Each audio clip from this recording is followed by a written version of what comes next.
After the banquet, he's like, oh, thank you so much for the season, blah, blah, blah, blah, blah. And then Law was like, I don't even know who you are.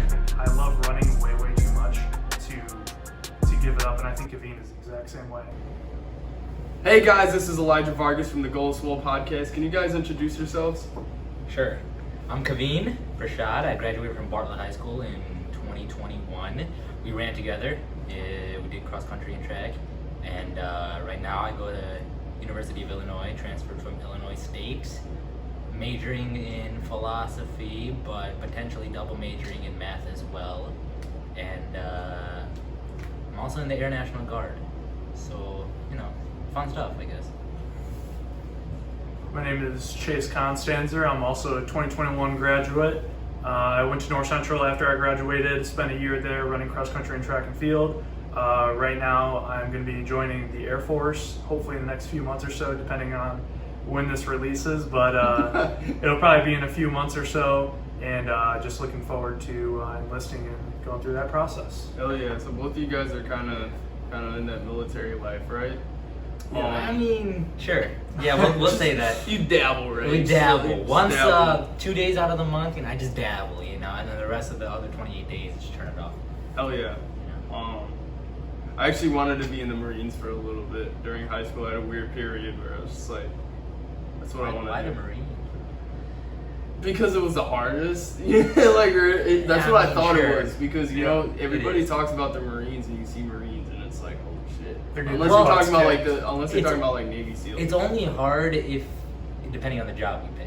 That's true. Because there's a bunch of basic jobs. Should we leave hold the microphone or just set it down or? You just pass it back and Oh, forth. okay. I mean, Sure. Okay. you can hold it in the middle and then if you decide, just pass it. Okay. And I know, but it's basically just whatever job you pick. You can go special forces in anything, and that's gonna be harder than any regular job in any branch. Yeah. That's why I didn't go in because of difficulty, patriotism, or serving my country. I just wanted money, and they paid for my school, and yeah, they paid for my school. I feel that. And most of the time when I talk to people, I'm like, oh yeah, I get my tuition paid for. They're like, dang, that was a big brain move, bro. I should have done that. I'm like, yeah, you should have done that. 10 steps ahead. That's what I wanted. I don't know. It's more like I don't want to blame my family, but it's more like, oh, you shouldn't do that. You'll be fine in college. We got you covered, something like that. Yeah, that's fair. So yeah, I didn't end up doing that, but I know you guys from running. So have you guys been running every day? Pretty much, because I was injured since I've been injured, or since I got back from injury, which was April of 2022 till now, I've been running. So a little over a year now. But I was injured for 2 years prior to that. I didn't do my senior year track season. Half-assed my senior year cross country season. Didn't run over that summer. Ran through the injury throughout the cross season. Tried to gear up for track. Got re-injured in the winter, and then didn't run in the spring. Ran a little bit in the summer, but got re-injured, so didn't run for a few months after that. Ran a little bit in November for a turkey trot, before a turkey trot, and then got injured right after the turkey trot. And then I ran a little bit in the winter, and then got injured pretty quick. And then I left for basic training, didn't run for 2 months, and then I started running once I got into tech school. And between when I got into tech school till when I first got injured, or till when I got injured the first time in March of 2020, it was almost exactly 2 years. So, but now that's a distant memory. Now I'm running big boy miles. So what have you been trying to do to avoid these injuries? Because it sounds like you're getting injured literally every 2 months or something. I was, but that was because I was still growing, and so it was. Oh man, it was a struggle. It's a fourfold question, dude. Because I kept going to kept going in and out of PT. I had 2 different sessions, or I guess blocks, arcs, PT arcs in my post-injury, and then I had another arc of athletic training, which is just like PT on steroids. And so the first time I got into PT, well, before I even did the PT the first time, the doctor was like, oh yeah, so you have one of your growth plates in your hip is just like, it's open, so it's easily inflamed, and through overwork and stuff, it just messes you up. So there's nothing really you can do about it because it's open, because you're still growing, you know, you're 18 years old, or I think I was like 17 years old at the time. And he was like, yeah, so once you stop aging, you know, it'll eventually close back up and you'll be fine. But for now, it's like there's nothing you can do about it. But he still sent me to PT anyways, and I thought that was weird, but like, you know, I was like, all right, you know, I'll try anything to help it. So I did the PT, and they had me do a bunch of exercises, and I was doing exercises by myself. Well, when I did PT the first time, it was just with this one dude, and he was just like a regular PT guy, and he was just having me do all the exercises that we already do. Yeah. All the band stuff, we do donkey kicks, and like glute bridges, and like core, and I'm like, this isn't doing anything, is it? And he was like, nah, not really. I'm just like taking your money. And I'm like, all right, thanks. So I did that for like 2 months and didn't get better. Why did you do it then? Wait, like if no, I heard because he didn't something- tell me that straight up. But like we were okay. both pretty much on the same page. Yeah. That it's like, because he did like he looks at my muscles and my strength and my imbalances and everything, and he was like, you're fine. Like it's like your strength is fine, your form is fine. It's just gonna take time, you know. And then I was like, okay, whatever. And then like I didn't do PT for like a couple months after that, and then I got back into PT again after I talked to my doctor, and he was like, do you want to do PT again? Because maybe I don't even remember how he convinced me, or if he had to convince me. I don't even remember what I was thinking at the time. But eventually I went into it again. But this time my PT, she was some girl who like ran a bunch, so we just talked about running at PT, and then she actually did like a form analysis on me. She had an iPad, and she was like drawing all the stuff, and looked at the angles that my body was running at, and she was like, wow, you have really good form. And I was like, thanks. And she was like, and then when we do the exercises, she was like, wow, you're doing those with like a lot of weight and like a good band resistance. And I was like, thanks. And I was like, I was already like on the max band resistance, Yeah. so I can't really go up from there. And according to her, my form was pretty much good enough to not. She specifically said, your form could be better, but I wouldn't consciously make any changes to your form. And I was like, okay, so my form's gonna stay the same. Nice. And I'm not really changing anything in the exercises except for just doing them for a longer period of time. So I guess I'm just like sort of building my strength and still sort of building a better balance in my muscles. So I didn't really change anything. I did that for another like month and a half or 2 months or something. Came out of it, and I was like, okay. I think that was during the senior year cross country season. So I would tell her what we do at practice, and I'll tell her about the volume, and I'll be like, oh, you know, we did a workout, but it was a little bit less. And she would ask me how I felt on the workout, and I thought it was getting better. Like I thought the whole PT stuff was working, because I was, if you remember correctly, that senior year or your sophomore year, I was relatively fine. Yeah, I remember. You know, I still raced well. Yeah, I think I remember you coming back to it. Right? Yeah, I just didn't run much in the summer, and I did the whole cross season. Thankfully, somehow, it was like a very on and off injury, and it just so happened to be that my off portion lined up perfectly with the cross season, because a month after the cross season, I got injured again. And a month before, or like a couple weeks or a month before the cross season, I was injured. And you came back for track, I remember that. I did not come back. You didn't? Oh shit. No, I came back in the winter, and then in January or December I got injured again. That year was so weird. Yeah, and I think during some point after the track season, I honestly don't remember, because it was like a good year that I wasn't running, but I went to athletic training, which is, it's just like PT on steroids, but he had me do the same PT exercises, but he also had me lift weights.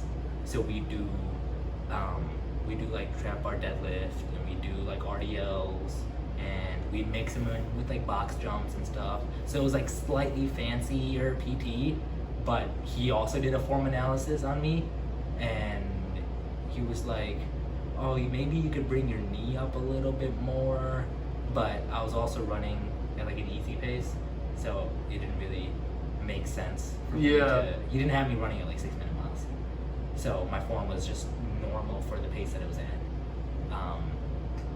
So it was kind of just like, it just sucked because I just had to wait. That's what all three of them, including my doctor, said the same thing. He was like, they were just like, you just have to wait. And I'm like, I'm just trying to run, man. They were like, no, don't. And I was like, God, this sucks. So I just bid my time until I left for basic training, stopped thinking about running for 2 months.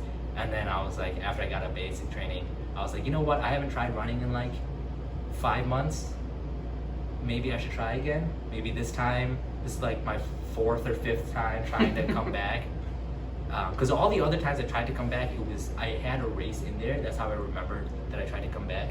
Because the first time I tried to come back, I had a race in the summer in Naperville, and then I had Turkey Trot, and then I tried to do an 800, and then that I didn't even do that. I got like halfway through my like prep for the 800 because my rationale going into it was like, maybe I just can't do the volume. Maybe I can still do speed stuff. So like I was talking to Rusty at one of the early track meet or early cross meets in 2021. It was at the school. I forgot what meet it was. It wasn't flying. Maybe it was flying hog. I don't remember what it was. But he was there, and I talked to him, and he made like a month plan.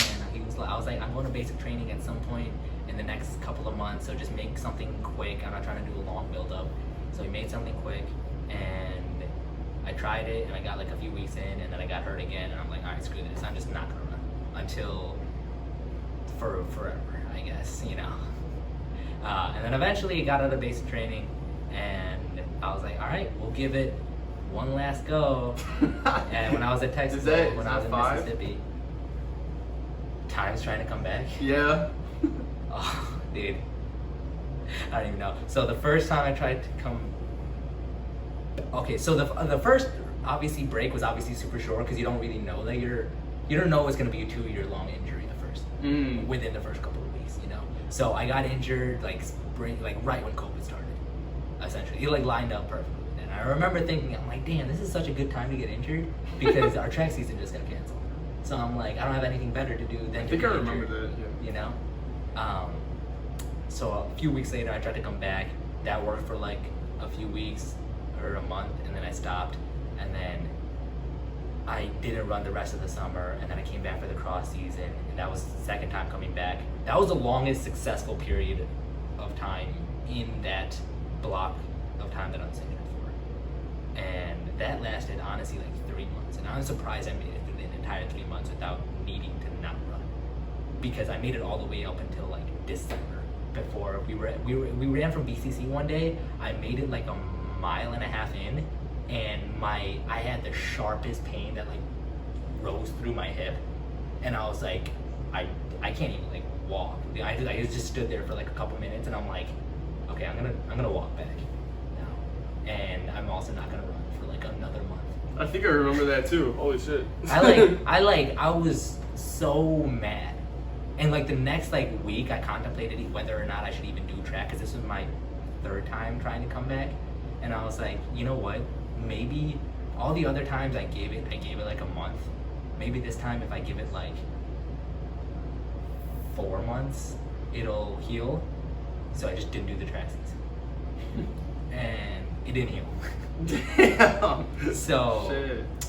5th time coming back was in the summer before I did the Naperville race. I ran for about a month, did the race a week after I got injured again. Gave it another couple months, decided to do a turkey trot just for fun.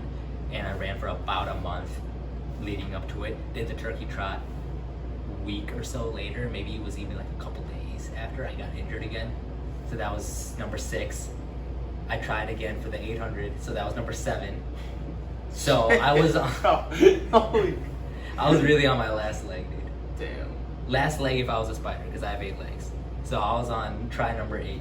Damn. And then I got back and I did it, and I was like super cautious about it, and I was doing my stuff on like treadmills and stuff, just because you get less impact on a treadmill.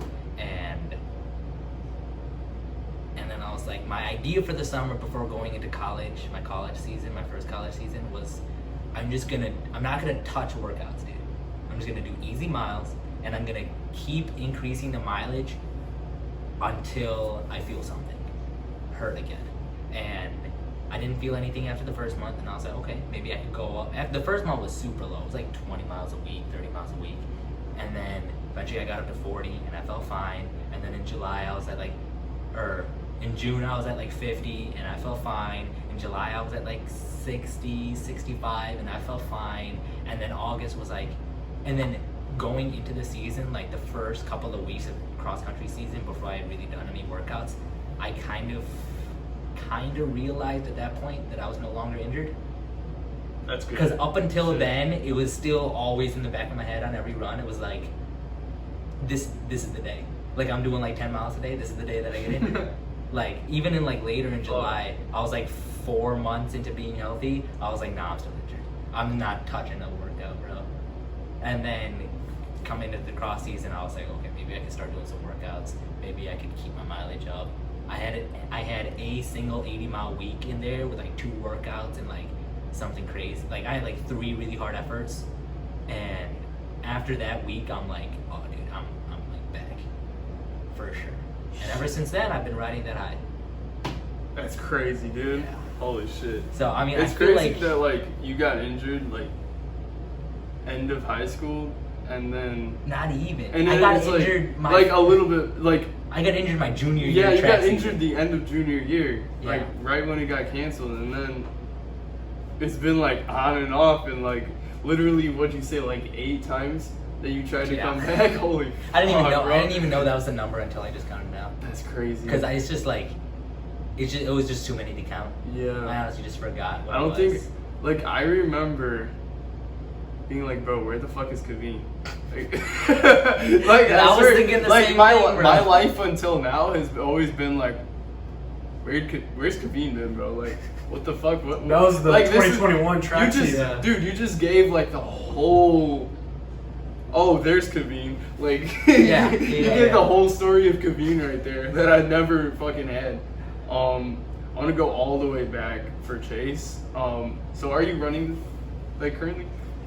Yeah, so kind of. Dude, that threw me off guard when you sent that snap. Yeah. And I was like, he was like on a turf, Yeah. and he was like, Oh, I'll He was like, explain this. I'll "Dude." explain this. But I'll try I was to. like, there's no way. I'll try to kind of like break this down to where it's not like going crazy, because there was a lot that happened in this time, but it's crazy because me and Kavin's stories are completely different when it comes to graduating college. Just everything changed. And Oh, actually, yeah, our stories are like reversed. they're like They're like complete completely reverse. flipped. Because So- he was healthy while I was injured, and he was injured while I was healthy. Yeah. So pretty much what happened was I committed to North Central College to go run cross country and track. Oh yeah. And if you guys know anything about North Central College, it is probably one of the best, if not the best, cross country and track and field program in the nation. I think For Division 3. for Division III, they have 19 national championships in cross country. They have 12 national championships in track, 6 in indoor, 6 in outdoor. I believe that they have over 50 CCIW championships in a row, conference championships in a row. In a row. 50 That's crazy. or something like over 50. And then for track, I think that they have roughly around 35 to 40 CCIW conference championship titles. So it's a very premier program, but that's exactly what I was looking for. Coming out of Bartlett, we know it's not the most premier, so Because went there. it's the opposite of Bartlett. It's the opposite of Bartlett. Complete opposite. So I spent a year there, just training super hard. Probably some of the hardest workouts of your life. It's to give you a kind of a summarization of the Monday workout for cross country. It's a 5-mile tempo followed by 10 minutes rest usually. So you do stride out whatever at the park, and then you do 4-mile repeats with a minute and 30 seconds rest, 90 seconds rest. And it is probably one of the most aerobically just tiring. It'll take it completely out of you. You feel like puking the entire time, but your goal is to just put in the best effort that you can. You learn values in the program that teaches you how to be a smarter racer, teaches you how to do all that.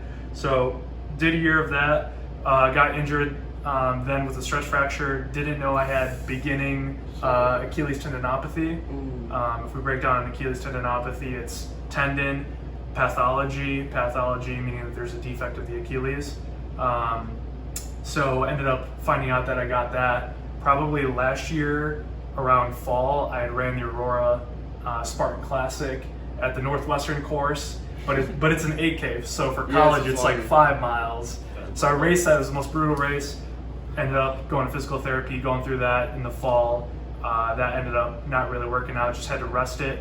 Got platelet-rich plasma, which is pretty much where they take your blood, they put it in a centrifuge, and then they take out the platelets, so the white part of your blood, they'll take that out, they inject it into wherever it needs to be healed, because that's the healing element of your body. The white blood cells, the platelets, that's what heals all that stuff. So I got those in both my Achilles. With some rehab and a bunch of other stuff, led me up till now, where I still haven't really been running. It's been about 10 months. Still haven't really been running at all. In fact, I think it was yesterday, which was the first time that I had run in 10 months, and it was probably the most amazing feeling ever. Just being able to sweat while running, and being able you were to. at Summit, right? I was at Summit. Okay, because I recognized. Yeah, I know. I tried to put the camera and up I was so like, you saw. okay, that's like that could be any turf. Right. But like, I kind of noticed some of the sticks on the ground. Right. And I'm like, I know where those sticks are from, man. Yeah, yeah. I could see it. And then you like panned it up, and then you saw the soccer turf nets, and I was like, oh yeah, I know. The apartment building there. And Yeah. So, just through a lot of deductive reasoning, I think is how you become really, really good at mastering injury. And I think that's why with Kavin, it took a lot of time because he had to go through so much trial and error for his injury. It is the exact same thing for me, but I said I'm going to wait it out, delay gratification. I know I want to run now, but I know that if I wait now, I can eventually run at some point. So that was the goal. I just decided I'm not going to run. I'm going to move my tendon. I'm going to get it, get it strengthening and start strengthen it and do everything that I need to with it. And then that way I'm taking care of the bases that need to be taken care of. So I'm still taking care of it right now. Hoping to run another, 3 to 4 minutes tomorrow and just see how that feels. Oh yeah, how much did you do yesterday? Like a half mile. Oh yeah. So it's a good amount, but I'm probably just gonna do that until it feels good. Move one variable at a time. So I'm not gonna be doing any kind of workouts or anything. I'm just gonna be moving up the volume of what I'm doing. So haven't been able to run, but I will be running soon. And according to any Bartlett person, any person who has been in a not super great program, I always see guys that just quit running. They're like, oh, I'm injured, I might as well quit. But I am not like that. I will not give up for something like that. I love running way too much to give it up, and I think Kavin is the exact same way.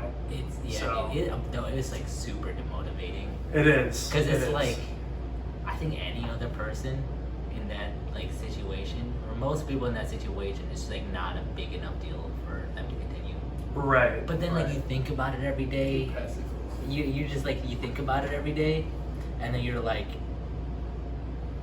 I could still run later. Like I'm injured now, but running's not really going anywhere. No. It's not like you need a team to run. It's not like your team's leaving. It's not like the bus is going without you. Like you could run at any time you're healed, And it's like if you're still thinking about it a year later, you're probably gonna keep pursuing it.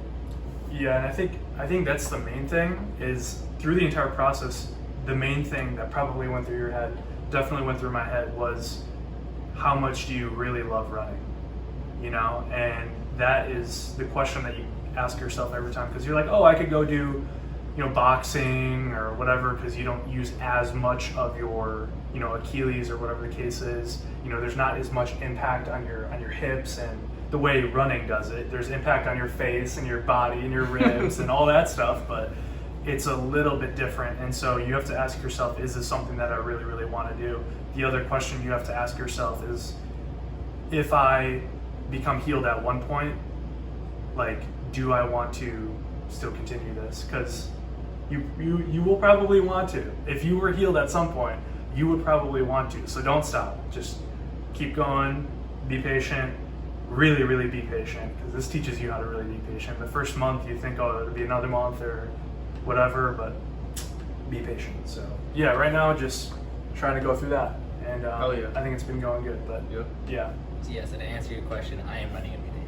Okay, that's Unless yeah. I miss days, then I'm Okay. not running every day. So- But I'm running every day.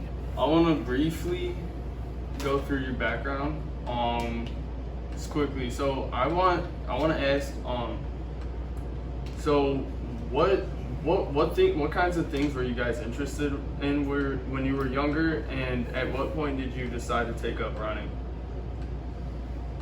And what made you What was decide running? I feel like I was a boring kid when I was younger. You know, I would watch a lot of just like TV, Disney Channel, Cartoon Network, Nickelodeon.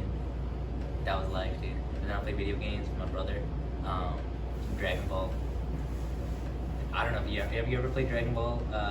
Nah. No. But PS2. Oh my god, the Dragon Ball games on the PS2, they went hard, dude.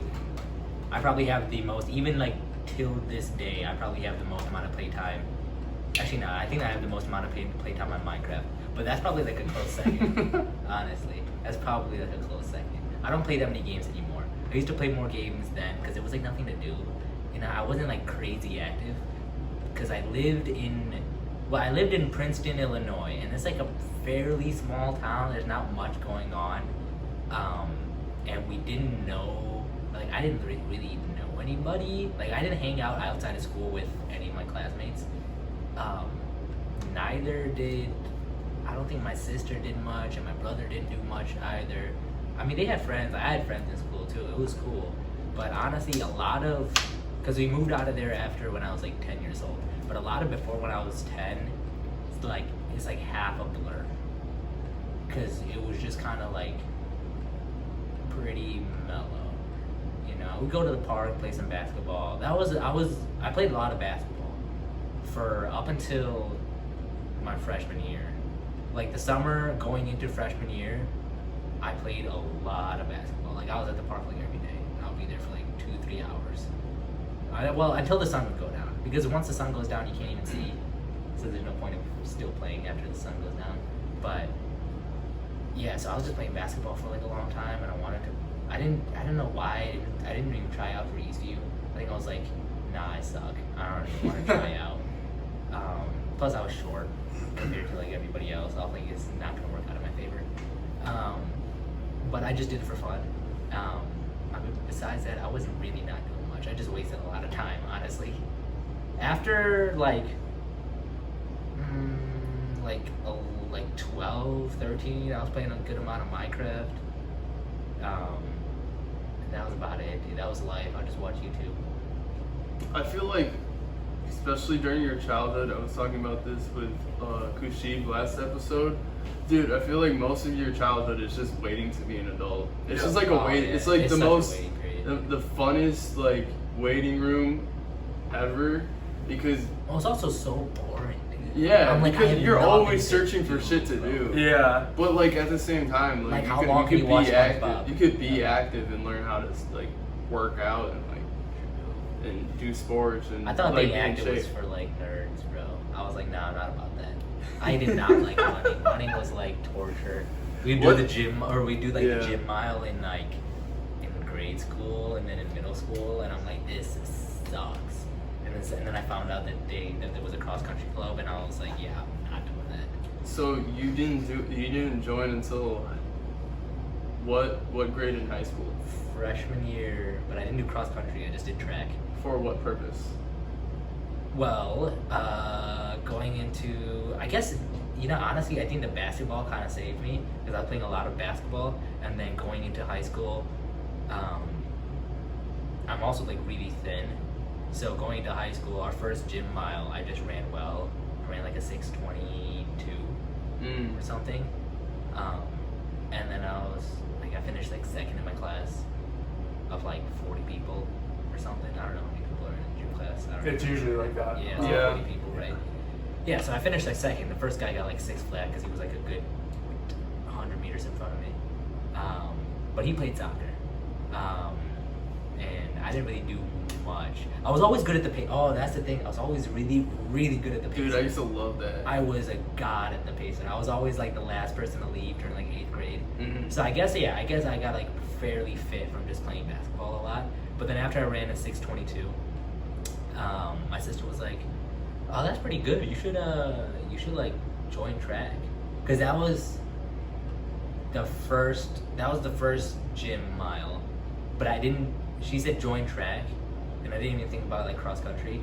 So I waited until track, and then I started talking to G, because my sister knew G. So she introduced me to G, and so I started talking to G, and I showed up for the first practice, and I knew of Chase, and I knew of Tommy, and those are the only 2 people I knew, because those were the only 2 people there in distance in my grade. Everybody else was like a sophomore, junior. So you knew of them, but you weren't like. I wasn't. We weren't like we in went the to same friend group Eastview or anything. Yeah. together. We went to Okay. Eastview together, so Yeah. like I knew them. But like, and like in middle school, you kind of know everybody in your grade. That's For the most basically part. how it is. You know, but like you don't really know everybody in your grade. You know the people who like sit at your lunch table. And that's about it. Exactly. So yeah, I knew of them, but I didn't really know them. I learned pretty quickly that Chase was pretty good because he actually ran. Tommy kind of sucked, so I was like, all right, cool, I'll run with him. Dude, That's just funny. roast him on the spot right now. Damn. But it was cool because it was just like enjoyment, and it got us through the misery of running in the cold. Because my first practice, it was like snow outside, Ooh. and it was like freaking dark. I don't know why, but my memory of freshman year track season, I don't have a single day in my like freshman year track season where it's like sunny and warm. The whole time, like I think it's like some sort of like PTSD, but it's like there's like 3 feet of snow outside. It's dark as hell. There's like it's like cloudy, and like Caravella's there, just bringing down the whole mood. There's like 10 of us there to practice, super quiet, and that was my entire memory of like the first freshman year That's so track funny. season. So like our first run, I did 4 miles, and I ran with Tommy, and I ran with somebody else. I think I ran with Steven. And it was cool. We made it through. I don't even know if it was good or not. I don't think I stopped. I mean, besides the lights, I don't think I stopped. I didn't walk. So I was pretty impressed with that. And I think other people, like after we got back, they were like, I think Tommy and Steven was like, oh, that was pretty cool. You didn't this is your first day and you didn't stop. And then the second day, I did 8. Damn. And then I don't know why. Even like still to this day, I don't even know why. Because I think somebody told me to turn around at 5. Oh yeah, they were like, oh yeah. I think I asked Chef. I was like, how much should I do? He was like, oh, just do like you did 4 yesterday. Yeah, try doing 5 today. And I was like, okay, but I don't know if I knew where the 5 mile turnaround was. So I just kept going with everybody. Yeah.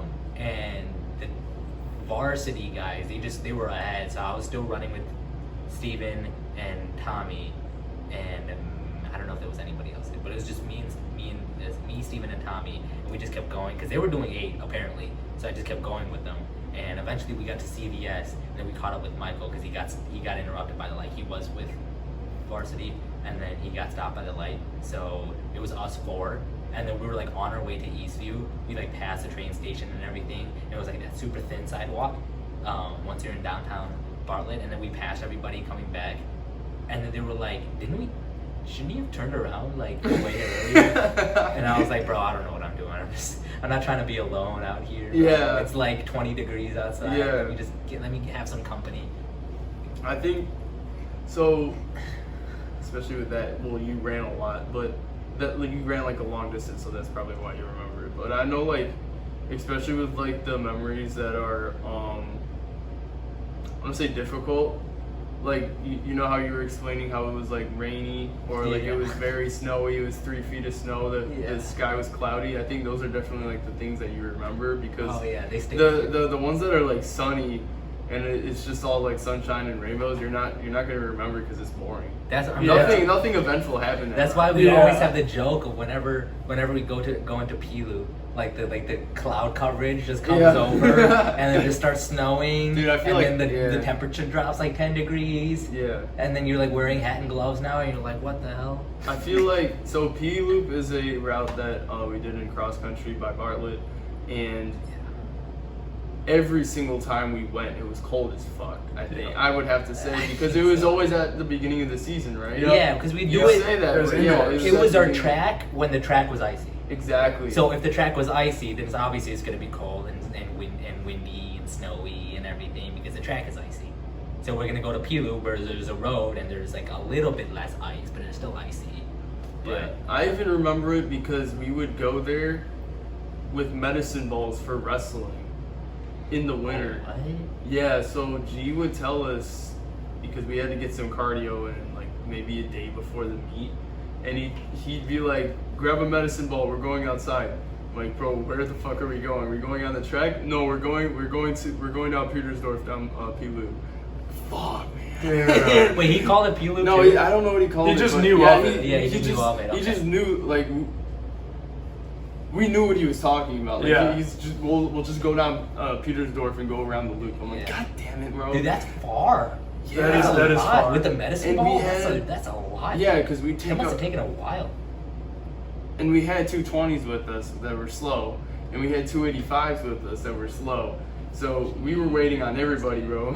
That must have been a long I remember practice. I'd be towards the front, but yeah, it was. Those practices were definitely difficult. Wrestling, it's like wrestling cardio. The conditioning that we did was like insane, because a lot of it was just take a medicine ball, take a weight plate, take a dumbbell. We'd be like, bro, gee, chill out. Like, this isn't like boot camp, bro. Like, it's so funny though. So Chase, Yeah. I wanna ask the question to you because I don't think you got to answer. But, so what things were you interested in when you were younger, and what initially got you into running? So, honestly, when I was like young, I didn't think that.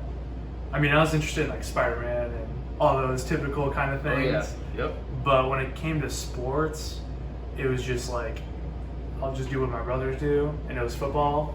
And then I did that for how many ever years. And through that process, I ended up finding out that I just really did not like it. And if you ask my parents, oh, well, you know, why did Chase quit football or whatever? And they'll probably say, oh, his coaches, is this, is that. They'll have an excuse for it, but it's really the fact that I just didn't enjoy it. It was probably till like 5th grade where I was like, yeah, I'm done with this. It was like, I already decided at the point. I'm like, yeah, I'm done with this. Yeah. I was kind of short-tempered at that point. I was just like, it's the same thing, the same summer camp, the same like grueling football practices, and it's just like, it's not enjoyable. And it's like, oh yeah, of course it's elementary school, but it's like, I want to see what other opportunities out there, because if I get into something early on, then maybe I'll be good at it, you know, later. I was not thinking that far ahead when I was a kid, dude. Yeah, well, I wasn't at the time until I got to middle school. So Well, then you had an athletic family, yeah. you know, so it kind of made sense for you to like explore different things because your parents like put you in things, Yeah. which is cool. My parents never put me in anything. Yeah, I was, no, like, that's- decided for like one day I was like, oh, you know what? I'm gonna go to a track practice. That's true. Yeah, we were doing like football and swimming when we were younger. So we did the Hanover Park Sailfish swimming program in the summer, and then in the fall we were doing, you know, Bartlett Raiders football, where we were reversing other youth programs. But it probably wasn't until middle school till I found out what cross country was. I actually had to Google what cross country was because I didn't know that like people ran for like medals and like you hear about the Olympics, but like we only ever knew about the Olympics because of like sprinters. Yeah. We never knew that I didn't people even know ran distance. I did not know distance was a thing, dude. yeah. Like when I did the gym mile, I'm like, this is the farthest that I think anyone's ever ran. Yeah. And then I learned that people doing cross country, they actually, one, run every day, and two, run longer than a mile. And I'm like, those two things do not add up. Yeah. Like, Did you guys know that like marathons existed? I probably heard I would the say word. like I want to say I did. Right. Like, Yeah. I heard of people doing like 5Ks and stuff. And Yeah, I'm like, yeah, that was the that's thing. nuts, dude. I could barely make it through a mile. I'm gonna make it through a 5K. Oh my god. There were people in Eastview who were like, oh, you know, I just did a 5K. And I'm like, no, I didn't. Yeah. You're lying, bro. You're lying. Bro, they do like a mile and then they walk half of it. Yeah. You're like, dude, there's just no way. No, but it wasn't until 7th grade. I was in my science class, and Mrs. Gannick, who was the science teacher, I don't know if you remember her. Yep. I know one of the other teachers was Miss Barrett, but it was Mrs. Gannick and Mrs. Rogers who both were doing the Eastview Running Club and the running program, the cross country program in the fall. And she was like, "Yeah, you should definitely try this out." Like, I'd go in like. I don't know if it was office hours at the time, but you could go in for extra help, and we were learning about like scientific method and all kinds of stuff. And I went in, and she was like, she gave me this flyer for this thing. And I was like, oh, I'll check it out, because my parents were like, you need to do a sport before like 8th grade. Like, you need to pick a sport before 8th grade. So then I Dude, decided. that was like the opposite. Yeah. No, because literally I had the opportunity. I just remembered I had the opportunity to do cross country, my 8th grade, because you remember Rohan? Yep. Do you remember Rohan?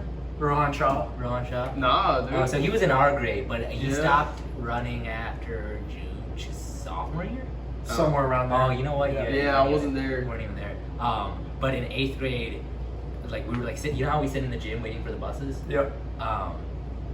He was like there, like we were walking to the gym waiting for the buses, but he was like going like into the locker room or something. I'm like, where are you going? He was like, oh, I have cross country, and I'm like, he was like, you should do it, and I'm like, nah, and he was like, no, like it's fun, and like honestly, like low key, I wanted to do it, Yeah. but I kept saying no because I didn't want to burden my parents with picking me up after school. Ooh, yeah. I was like, Yeah, nah, let me just I take feel the that. bus because they're doing enough, right? I'm not trying to like have them drive all the way out here because I didn't even go to the elementary school I was supposed to go to. Or wait, Yeah. no, this is Eastview. Eastview is far from my house. Like I felt Oh, far. yeah. You know, in my primitive brain, it felt far because I didn't. Well, even from know your house. I mean, my house isn't too far. It's like from yours, slightly but- closer to yours, but Yeah. I didn't know where Eastview was. It felt like a different town over. Well, Yeah. it technically was a different town over, but I didn't know how long the drive was. I remember I would just knock out on the bus on the way there, and I would wake up. Who knew if it was 10 minutes later or an hour later? Right. I'd just get there eventually. And I've got then- that problem now, dude. If I'm not the one driving, I'm asleep, bro. Oh Yeah. yeah. It's just like a cutscene, bro. It is. That's It It's is. like you. I get in the car, I sit in the passenger side. I'm like not used to sitting in the passenger side, and I'm out, bro.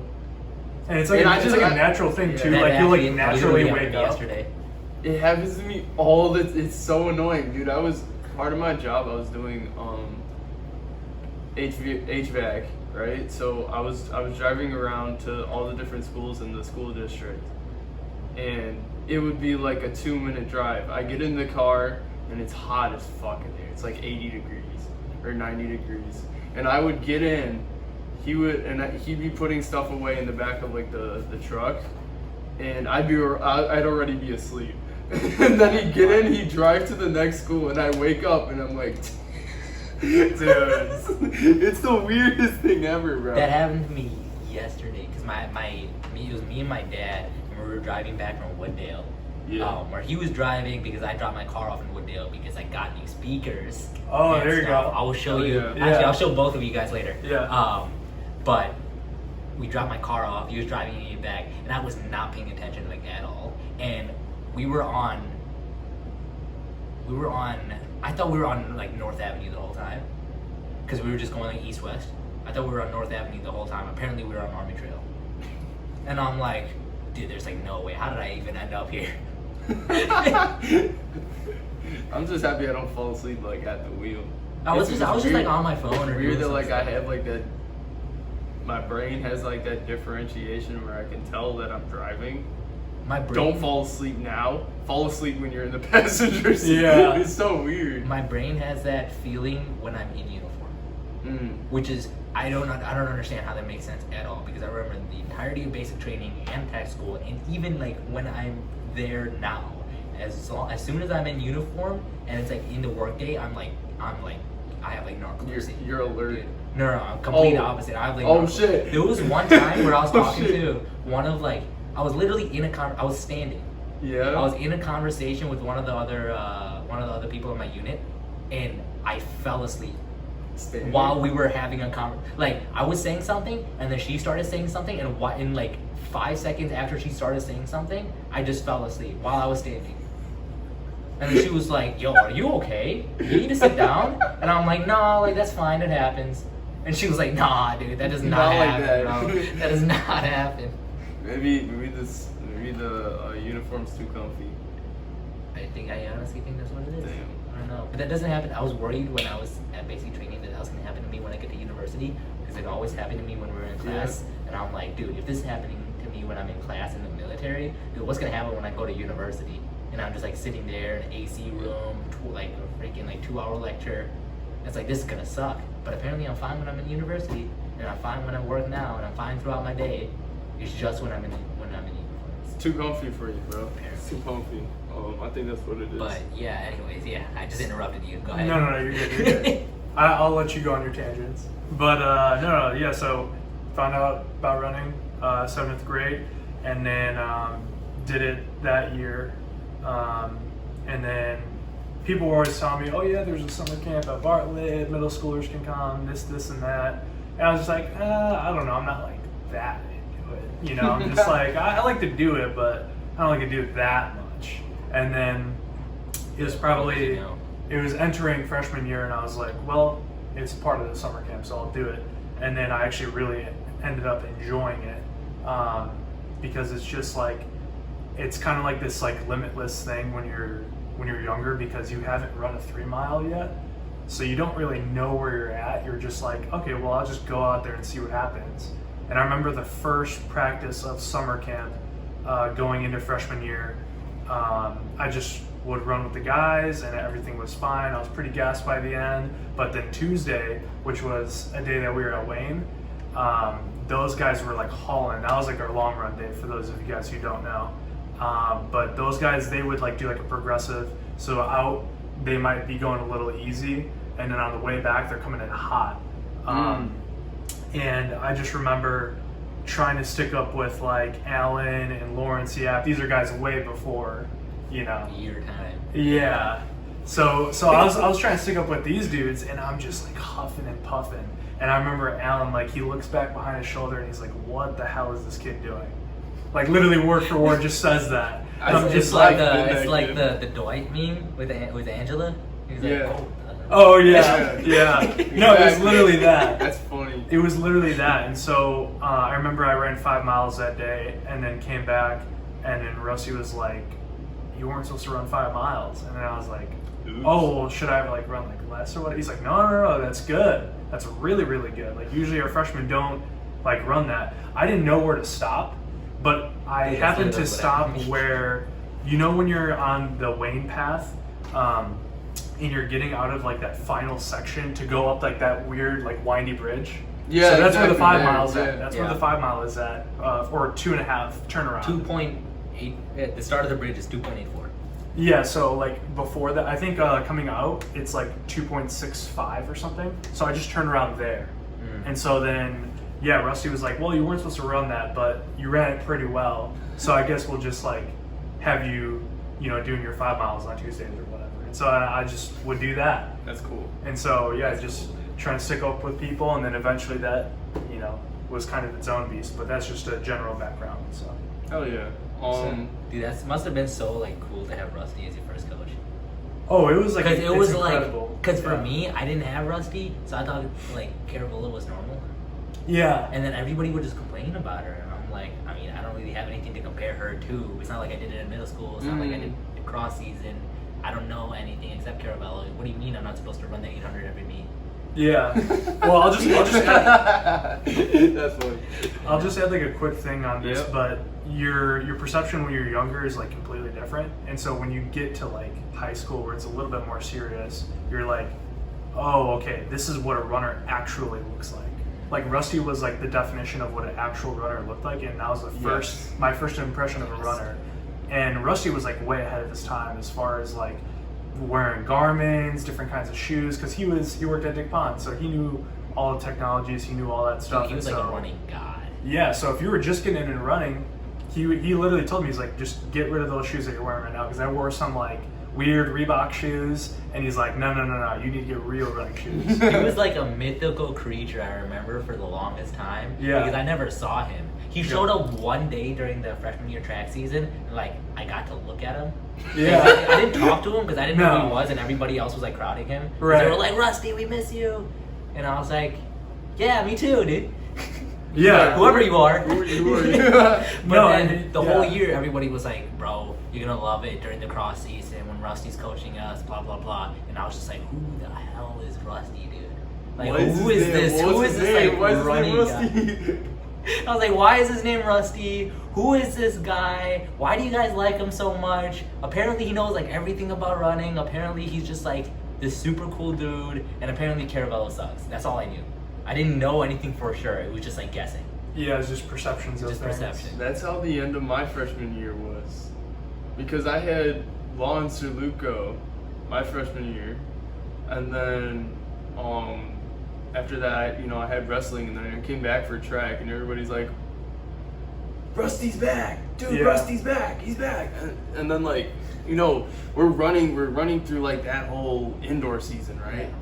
I think I missed part of it because of wrestling or whatever, but I did like, we had one meet that season, right? No, we had three. We had three. Okay, Yeah. so I remember those three, technically we had and four. he was the coach for all of those, Yeah. right? Yeah. And then COVID hit, and then I was doing everything after that. I remember running with him for like the practices that he held, and then I ran that whole summer, all the way through winter. Actually, I took like a few weeks break because of my kidney stuff. And then like, I don't think I ever stopped. I don't think I ever stopped running until like the following like wrestling season or something. Because literally I was running like every day. Yeah. And I was like a monster my junior year. Yeah, dude. I was a monster my junior year, but I never picked it back up. My senior year, I kind of fell off. It's kind of sad. Yeah, Rusty was like the Honest. single golden nugget in like the 20 years of Bartlett coaching Mm. so far. Yeah. I mean, Law was okay, but he was okay for the varsity. Yeah. He wasn't a good he wasn't a cultural coach. He didn't know. He was a like, performance coach. Yeah. Those are two different Like he didn't know Yeah. that you existed until you were on varsity. Yeah. That's how. No, Tommy describes it the exact same way. Yeah. Tommy describes it the exact same way. Because I remember he didn't even. Who was I talking to that like? I think it was Matt. That Matt went through like the whole like summer camp freshman year, and then Law didn't know his name. Yeah, or he something. was- yeah. So I'd make fun of him for that. We and got shit to the like that. banquet and he's like, oh, thank you for so much for the season, blah, blah, blah, blah, blah. And then Law was like, I don't even know who you are. Yeah. That was so funny, dude. Yeah, I kept making fun of him for that shit, but that, I mean, that he was year cool wild. if you were on varsity. What was your guys' favorite like cross country memory from high school? Alright, you go first because I got to think about this. Cross country memory. Wait, what's yours? What was mine? Yeah. What is yours? It's got to be that question right there. The freaking. We're not gonna show any of you guys this I'm question. gonna- Yeah, this is off limits. Dude. I'm gonna think. Okay, I'm thinking of like one or two. So the first one I'm thinking of is whenever we went to Islands. So the first time we went to Islands, my freshman year, bro, we were like, I had never been to Islands, so I didn't know what to expect. It was like it's a 2 mile run, right? Yeah. So for those that don't know, I'll explain what Islands is. So we're running down like the side of this road, right? And because I had been used to running on the sidewalk, right? So we're running on the side of this road, and we turn into this forest preserve. And by the way, we have no coaches because they're like, well, we can't have the coaches with us when we go here. So I'm like, what the fuck? Yeah. What is this? What are we doing? That's in the Islands. So we're going into this forest preserve, and you get to like this. It's like a dead end almost, and you're like, what the fuck? Because it's just like this lake, and then there's an island. Like, bro.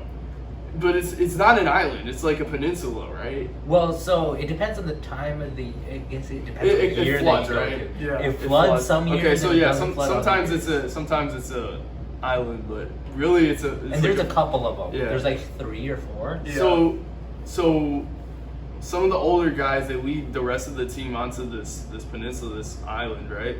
And we're just like throwing rocks and we're having a good time and shit. And we must have been there for like 20 minutes or some Oh, shit. yeah. We were there for a while, and we we're just messing around, skipping rocks and shit, and then we come back and well, Gavin and some other kid, I think it was like, fuck, who was it? I think it was Gavin and like Matt and Yuva or somebody. They were already there, like in the bike room, just pedaling like real slow. Like, Yeah. where were you guys? Yeah, Dude, yeah. so in the cardio room. yeah, they were just like in the car. Where the fuck? Where'd you guys go? So they had made the wrong turn when they got into the forest preserve. They turned left, and everybody else, because they were so far behind that they didn't see us turn. Everybody else turned right, and they went left, and it's just like a dead end on the left, so there's nowhere to go on the left. Yeah, And so yeah. they just turned around and went back, and they were like, "This is my run." And so Oh, that's so sad. It was so sad. They never saw islands until like sophomore year. Yeah, I don't even think I did islands my junior or senior year.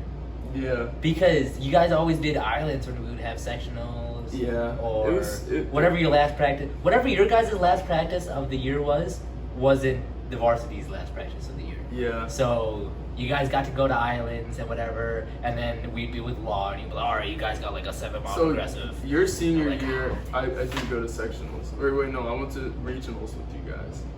You, Shit, you did I? raced regionals. I did, yeah. It was. I always got so lucky because I just so happened to be the 7th guy. Yeah. Like It worked out. everybody would get injured like throughout the every time there'd be Oh, a 7th yeah. guy, they'd 'Cause you weren't replace me and supposed then to they'd be. just get injured just I in think- time Yeah. for you to be like. Wasn't It was supposed to be Noah. I think. Noah? Yeah. I Noah. feel So like it's Noah supposed to be was Noah. like this young kid that had just gotten on the team, and this kid was fast as fuck. He got like 17 something for like his 3-mile like his sophomore year or some shit. Yeah. Or I think that was his sophomore year. That might have been his freshman year. I feel like. No, his Yeah. freshman year he got slow 18s. Yeah, I think he he- got yeah, low. that's right. So this kid was like super fast out of nowhere. Nobody expected this kid, Yeah. and he was faster than me. But he just so happened to get injured right in time for me to replace him for sectional or Yeah. regionals, right? It was regionals. Yeah. It was that whole season was whack. I'm trying to think what my other like favorite memory. I think every time we ran down, what's it called? Klein. Klein. Yeah, Yeah, dude, yeah, you yeah. knew it. You knew it, dude. Well, because When- it's like islands, Yeah. but then you just instead of like going straight and then going to Yeah. that path, you just take that Yeah, road. you you just just follow run. that road. Yeah. I You're love good. Klein. So whenever we went down Klein, dude, It's a everybody- legacy route now. Like everyone that wasn't an upperclassman. So I wasn't an upperclassman when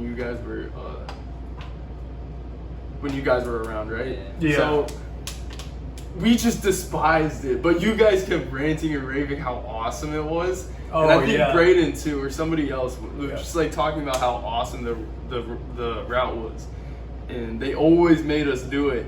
And it's just it's like it doesn't make sense it's for the it to smallest, be good. like it's the smallest street, and you're running literally on the road. Yeah. And it's like you're doing that in a straight line for like 5 miles or for a long time, right? It feels And like forever. it felt so dangerous, bro. I Yeah. always like because they sped past you, and there's a point where there's a blind spot at a hill because you go up a hill and like I swear cars can't fucking see you. No, Yeah. there's no way. Well, But yeah, I always felt in danger. But I don't know why that's like one of like the places that I associate like the most memories with. It's because probably that. You know, like it's I funny. always felt like in danger. Is I don't even know why I really like the route either, but it's like the same thing. It's like there's no reason there's nothing about it that would indicate it's a good route. It's like you're running on a road, but it's not like a neighborhood road where there's like no cars and everyone's going like 20 miles an hour. It's like, but it's also not like a big road where it's like 2 lanes. It's like a small road, but it's almost like you know those like country roads where people will like fly. It's like like the 70 miles an hour. unincorporated It areas. feels it feels weird like Yeah, that. and it it's feels like like a country road. you're like the houses are a little bit like off in the distance. You got like a big forest preserve on one side that you're not even going into. You're just running on this road, and it's kind of like a shitty route. It feels like you're driving through like Tennessee or something. But it's Yeah, like it's, like, it's the completely only different. route from Bartlett that gives off the Klein vibe. You know? I think the reason that I like it, or I don't know if this is the reason why I like it, this might be the reason why it's interesting to me, because one of the times that we went, so my group and I think the faster guys we were all like running in a pack kind of. We got like real far ahead. And like the 2 guys that were in the back was John and Kyle, right? I don't know if you remember this. Yeah. So Maybe. we did the loop and we started we did the loop, and I think while we were doing the loop, they got to the point where like they were at the entrance of the loop, but they didn't see us go into the loop. You know what I mean? Oh, yeah. So they kept running. I think this was this might have been your last year. And so they kept running and they went past the entrance to the loop, and so they kept going in a straight line. And we got back to the school. We were like, bro, they never came back. I know, Where I do remember were they? I And do so remember that. I think it was you. I did, It was yeah, no. Kavin. We get back to the school and he's like, okay, if they don't come back in like 10 minutes, I'm just gonna go drive out there in my van. Yeah, because I had the bang bus at the time, so I could fit like so many people in that. Yeah, he went and he goes and he picks them up and he comes back and they just get out their car. Where were you guys? It was And the so other law funny. was like laughing his ass off. It was He's like, so "Oh my funny. God, I still dude." give Kyle a hard. I hate Kyle, but yeah, I still give him a hard time. I still give him a hard time about that. Even John too. But yeah, what was your guys' favorite memories of cross country? Are you including track or just cross country? Whatever. That's a lot. High school Dude, running. you. There's Nothing, so much, bro. nothing comes. to Like mind. for me, cause are you counting like? I don't even know, dude. Cause I need this to be narrowed down. I You know? have 2. Because I have 2. because even during like the school day, I feel like my lunch was part of cross country because I was just hanging around with cross country people. Yeah. Pre-cross country was still cross country. Cross country practice was cross country. After 3 hours after cross country, when Even, like somebody like, would drive off-season me too, home, right? that was, yeah, off season was cross country. The breakfasts would be cross country. The pasta parties would be cross country. Oh, shit. The I think what's it, the ultimate frisbee would be cross let's country. narrow it down to runs, like practices, and I'd say fucking pasta parties, and or like team events. You know what I mean? Like Where that one everyone's time there, we yeah. went out to see Joker. Remember that? Yeah. I don't think I was there. Yeah. I might I have remember been there, that. but Oh my god, there's so many. You have 2. yeah, I have 2. Go for it, dude. I'll go first. You know, ours might overlap, so I go say yours first. Possibly. Possibly. I would say, so the first one would be junior year. Junior year when I asked Camille out to prom. Or homecoming. It was at Oh, yeah, homecoming I at the remember time. that, It was in the yeah. fall. And yeah, that was probably a pretty staple moment. And it was a good team day too. I think you had That was a PR'd by great an day. insane amount. I PR'd by a minute. Yeah, you PR'd by a minute. I think Steven had PR'd by a minute at the Yeah. time because he was like a 17:20 something the year before. I didn't really PR by that much. I think I got like 16:50 something. Yeah. These guys were like 16:20, 16:30 Shit, something. dog. And it was at Lake Park, you know, Yeah. and so I think that started my hatred for that course. Why? Dude, I hate every course.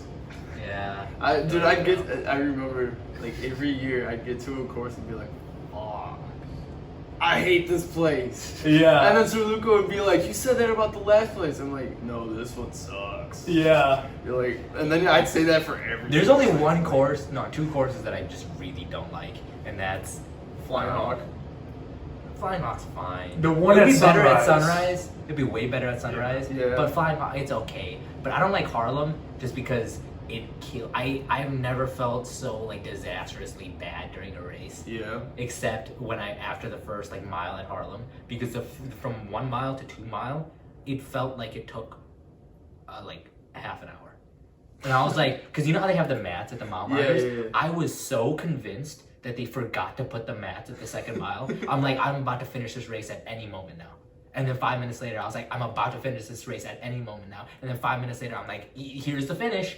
And then I hit the 2 mile mat. Bro. And it's like, you know, like you're in a dream. Yeah. And you're like trying to figure out like how, like it's like taking you so long to like do one thing. That's what it was. I'm like, there's no way I only now I went through like 7 stages of grief between the first mile and the second mile. Like twice.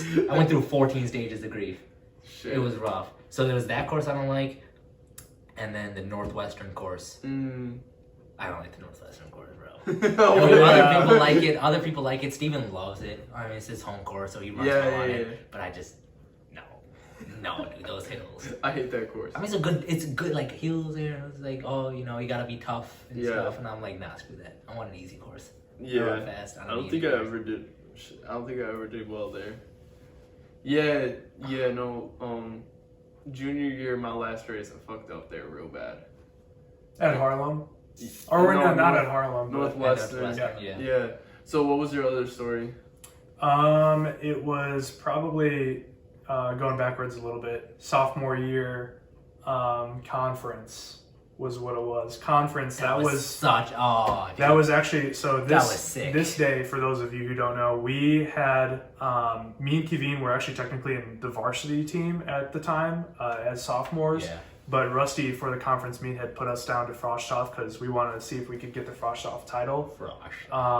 And so, yeah, dude, this race was like crazy. I remember our pack goes out in the white singlets, and we got the green shorts, and it was us against West Aurora. Every other team was just like trailing behind. Yeah. But it was literally just our 2 teams fighting for the title.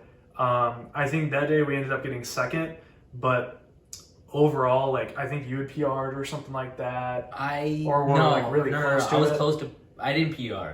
That was actually the first time I beat you in a race. Yeah, that was. That was sick. That was. Nutty. I would say though, for like Flying Hawk that year, I had PR'd at Sunrise, but conference was really, really cool because we actually saw the potential of like what we could do. And Carter was a freshman, Ramsell was a freshman, we were both sophomores, so it was a really, really young team with a lot of potential. So it was really, really looking good for us, and I think that was like definitely a key memory. But that was. If you have anything to say, I feel like you could just bring up anything, and I'll be like, yo, you know what? That was also a really good memory. Yeah. And then that was also a really good memory, and then that was also like, so that was really good. I love that race. Because it actually felt like the tension was high. It was like, oh, we don't know who's going to win. Because it was just a pack of like 8 of us. 4 West Aurora guys and 4 Bartlett guys. And it was just like every other one was either West Aurora or Bartlett. West Aurora, Bartlett. West Aurora, Bartlett. Besides that, though, dude, a lot of baton tag. Shit, I completely forgot about that too. That was good. Baton tag. That was a lot, dude. That was like, it'd be a winter day, and you're thinking, okay, well, like, we're probably just gonna do easy miles today, and then like Chef would put in the chat, and you'd be like, we're gonna be doing baton tag, or like it'd be like some upperclassman would be like, we're doing baton tag, and I'm like, let's go, dude. Let's go. It would make your month. Oh, dude, it was like the most. It's like fun instead of doing a workout, that would be the replacement for it, and it was just like perfect because you'd be gassed by the end of it. But it's like fun. It's like you're not even doing any kind of like intense exercise. Tags, dude. I want to do it in like a bigger facility. I wish there was like a baton tag facility that was better than the third. Like six floors. So cool, yeah. You know, it would be so cool if we had, because I remember a few times when you do baton tag, we would include the second floor. Yeah. But it sometimes would work depending on if we had enough people. Or if we had like 60 people doing it and we used like the whole school. Yeah, dude, that would be insane. So legendary. You think that's crazy, bro? In wrestling, they call them fun runs, and we're supposed to just like run a specific route around the school, but the coach doesn't come with, so we like, okay, so like the upperclassmen would be like, okay, infection, right? and then it'd be last one all the way up the stairs would be it. And so we're all like running fast as fuck, and we're running up the stairs, and we're all just standing up there like looking down, waiting to see who it's gonna be, and it's always like a 220, bro. And like it's just like Yazan, and he gets, I don't know if you know who Yazan is. He's Ibrahim's brother.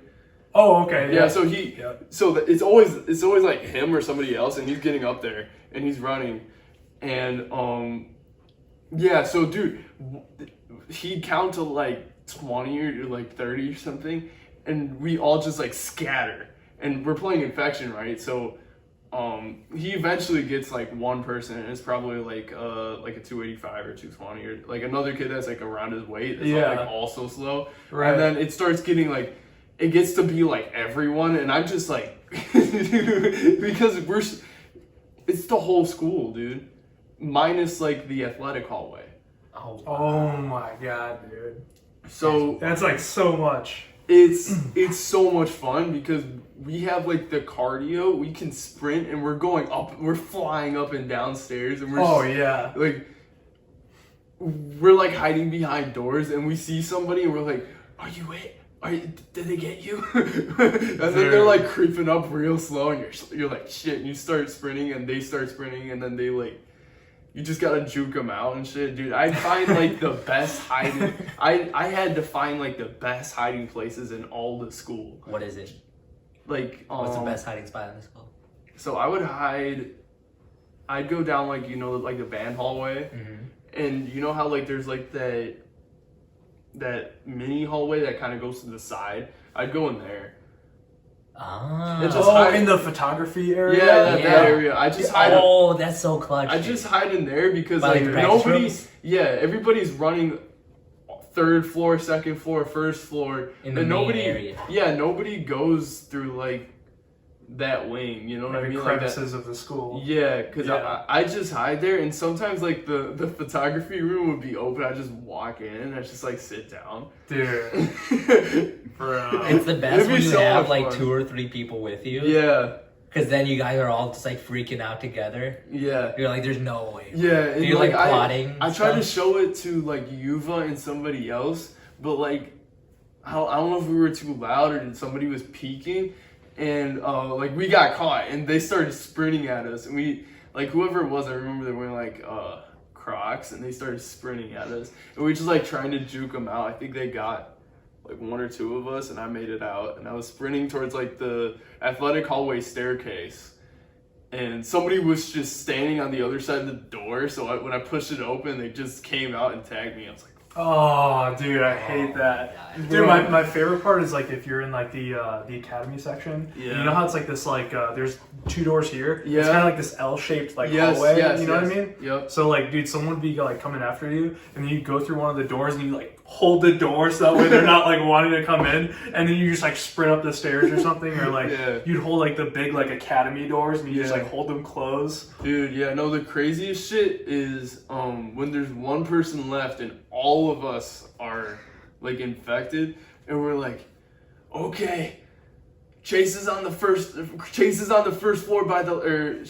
the second floor by the library. So like we all like, everybody on the 3rd floor, everybody on the 1st floor all comes down to the like 2nd floor library. And you just pinch. Yeah, we sync with like walkie-talkies. Yeah. Oh my god. It's so crazy. Or like we all meet up like on the 1st floor by the lobby. Everybody, that's it, and we're like all communicating. Oh, I saw him over here. I saw him right there. And we all agree, okay, we're all gonna go to the 1st floor because that's where we know where he is. Yeah. Or 2nd floor, that's where we know he is. So everybody's just like sprinting all over the place looking for him, and then eventually we get him.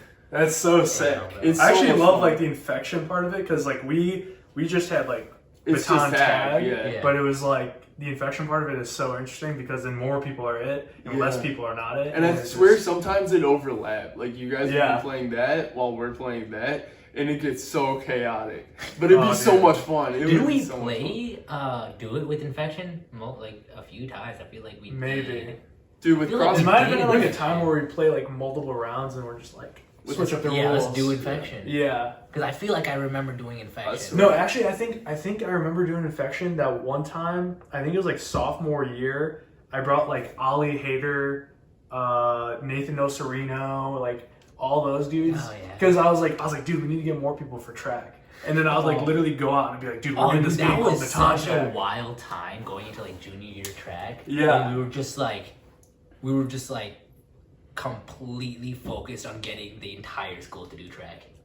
Every other conversation, like for those of you guys who don't know, every other conversation that me and Kavin had with people was about joining track, like legitimate. Like we'd be in the lunchroom, we would ask people all around us We in were our classes. so upset I remember We printed out 500 Exactly. neon flyers. I remember. I was just about to say that. Yeah, and we had just pasted them. It felt all like the over most school. illegal thing. Yeah. Because I made sure we went to the store and I was like, I need the brightest paper I could find because I don't want anybody to enter this school without being completely like blinded.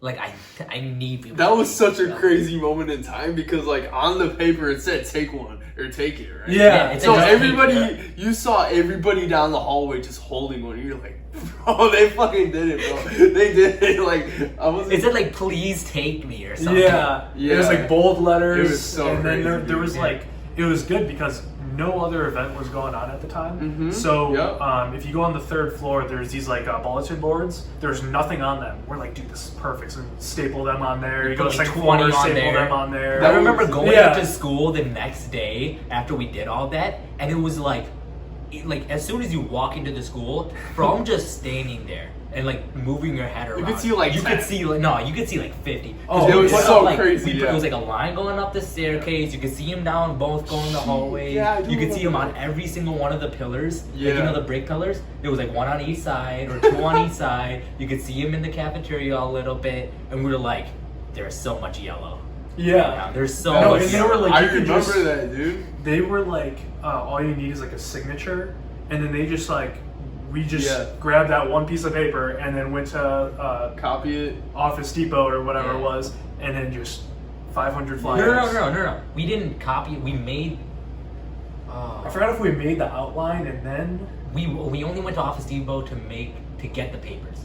Oh yeah, Mr. that's right. Hort printed all of them for us. That's right. Damn. Yeah, Yes. that's right. I made the thing on Canvas, and then I sent the document over to Mr. Hort, and I was like, "Here's all the papers. We want all of these printed." And he was like, "Okay, well, I can do $250 for you right now, and then $250 for you like after this first $250." Did you have to pay?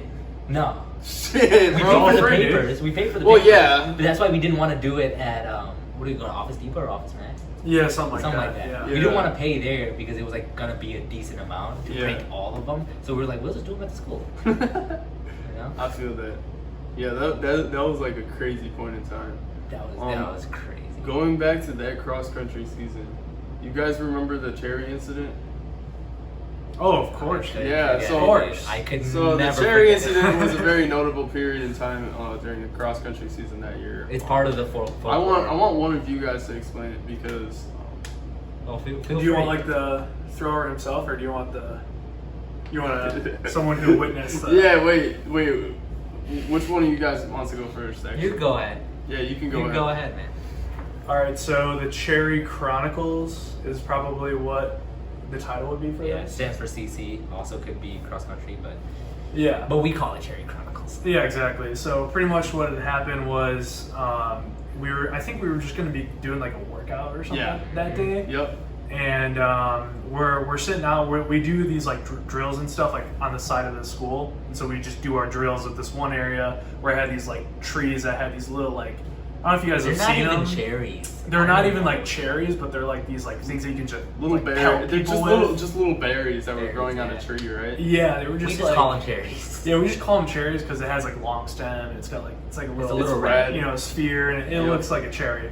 But we were doing our drills, and then like Sir Luco has this like circle up because he's like about to explain like the rules for like the workout or like, Well, whatever. so it we is. were on one side with Law because Law was just talking to varsity, Oh yeah, that's right. and then that's Sir right. Luco was in the grass with everybody else, all JV, like the 20. That's plus, right, whatever. dude. That's right. So it was like us, like 7 on this side. yeah. Actually, I don't even know. No, I don't think he had all of varsity do it. No. I think he had like Sam, Luke, me, you, It was like top 7. It was like top 5 on it, or I don't even know. Maybe it was top 7. But he had already like it was top 7. It was top 7 at the time. He like explained it, so we were just like chilling, talking to each other. Also, Luca was explaining their workout. Right, and then so that was actually a good mock-up on the story because I totally forgot about that. But so pretty much after that happens, we're sitting over by like Sir Luca. I'm just like listening to what he's saying because he was like explaining the workout like for the Schrader workout, which is like what the and you were the only varsity guy there. Yeah, I was the only varsity guy there. I was like, dude, there's no way he's gonna know. And then so I grabbed these cherries, and I didn't like intentionally like. It looked like it. It looked like I did intentionally like throw this thing, but literally it was the best throw I've ever had in my entire life. So I get this cherry, I have it like down below my waist, and then I just like, whoop, just like uppercut throw, and dude, the thing like goes like over, and it's like this perfect arch, and then hits his nose like right on the dot, and he's got this like weird kind of nose, you know what I mean? Yeah. And so it hits him like right on the nose. And dude, he just like goes from that to just like straight pissed off, like right, like it's just immediate, dude. Like you could just he was like see in the middle of his sentence. No, because he was explaining the workout, so he was, and then just dude, it just like right there, just switching freaking emotions, and dude was like, dude, he just started like yelling at. He's like, who did this? Like whatever. He was just like so mad because it's just like. He was like, nah, you guys gotta stop goofing off. Whoever threw that, I don't even care who threw it. And dude, and the craziest shit was like everyone went silent. We were like, fuck. Yeah, no, dude, no one was speaking up. And I was kind of, because I was like kind of towards the back. I was cracking up a little bit, and I noticed that everybody else was silent. I was like, fuck, bro. Yeah. So what happened was, he was like, okay, so he was talking like to the JV group, and he was like, if you guys don't tell us who it was, we're gonna make you guys do like an extra 2 or 3, right? Or we're gonna do like 800s or whatever. So we make it to like the park, and I think it was Avi who was like, it was Ryan Barca. It was Ryan Barca. Yeah. And Ryan Barca wasn't even with us, right? He was like, he was injured in the bike group or something. And so it was so funny because nobody knew. Nobody knew who it was, and it was him. We didn't even find that out until like the banquet of that year or something. And it was just I think you told like a couple of us. Yeah, you told us. Yeah. I knew before the banquet. Well, you had to make like the fake awards. Oh yeah, I had to make the fake awards. That was so funny. The fake awards are so funny. Yeah, so we come back, and I think Sir Luca was like yelling at Ryan Barca, and it just goes from, it was a whodunit mystery, dude. It was like that, where nobody knew who it was. Yeah. Nobody. And then at one point we were like, okay, varsity knows. It was somebody at varsity. We were trying to narrow it down between somebody in varsity. I know that I thought it was like Steven for a little bit, but nobody fucking knew. And it was so funny. And at the end of the year, they were doing gifts for the coaches. And what did you guys get them again? Explain the fake awards if you remember. Well, so it got revealed who it was because so that year, I thought it was the greatest idea. Honestly, it was really fun. I'm so glad I did it. Do you guys still do the fake awards? I did it junior year. I didn't do it this year. I didn't think anybody deserved it. No, that's sad. That's so sad, dude. You should have gotten one big fake award for nobody.